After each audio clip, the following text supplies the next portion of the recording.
স্বাধীনতার ঘোষক জিয়া, মুক্তিযুদ্ধের ঘোষক জিয়া।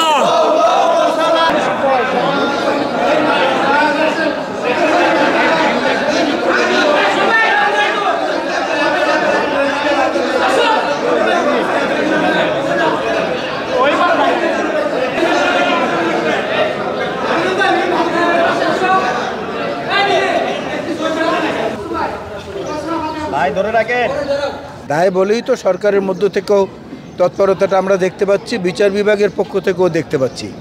বিষয়টা দাঁড়িয়েছে আগে সেন্সরশিপ ছিল, এই কারণে এই ধরনের খবরগুলো অত ব্যাপক আকারে আসতো না।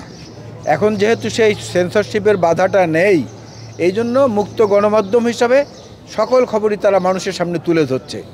সেই কারণে হঠাৎ করে এগুলোকে একটা আতঙ্কের মতো মনে হয়। তবে অবশ্যই ব্যাপারটা নিন্দনীয় এবং তাৎক্ষণিক শাস্তিমূলক ব্যবস্থা নেওয়া উচিত।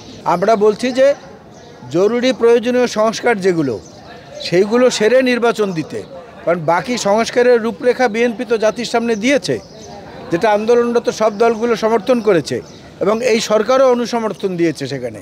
সুতরাং সেই সংস্কারগুলো বাস্তবায়নের জন্য নির্বাচিত জনপ্রতিনিধিদের যে শক্তিটা থাকে, সেইটা একটা অন্তর্বর্তী সরকারের থাকে না।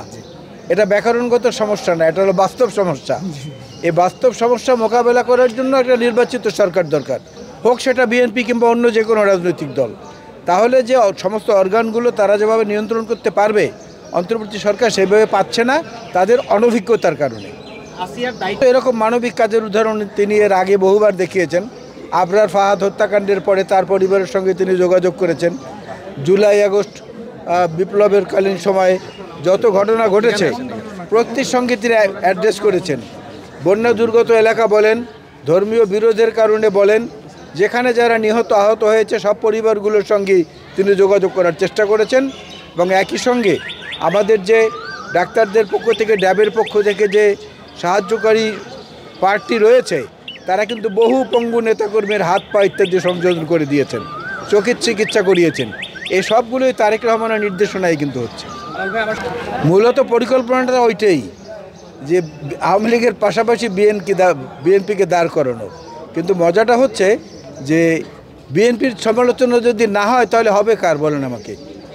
কোন রাজনৈতিক দলের হবে? তেরেমেরে পার্টির সমালোচনা তো বিএনপিরই হবে। বিএনপি তো একটা ফলবান গাছ, এই গাছে ঢিল পড়বে, এই গাছে ঝাঁকি দিবে, এই গাছ থেকে দুষ্টু লোকেরা রাতের বেলা ফল পেরে নেবে।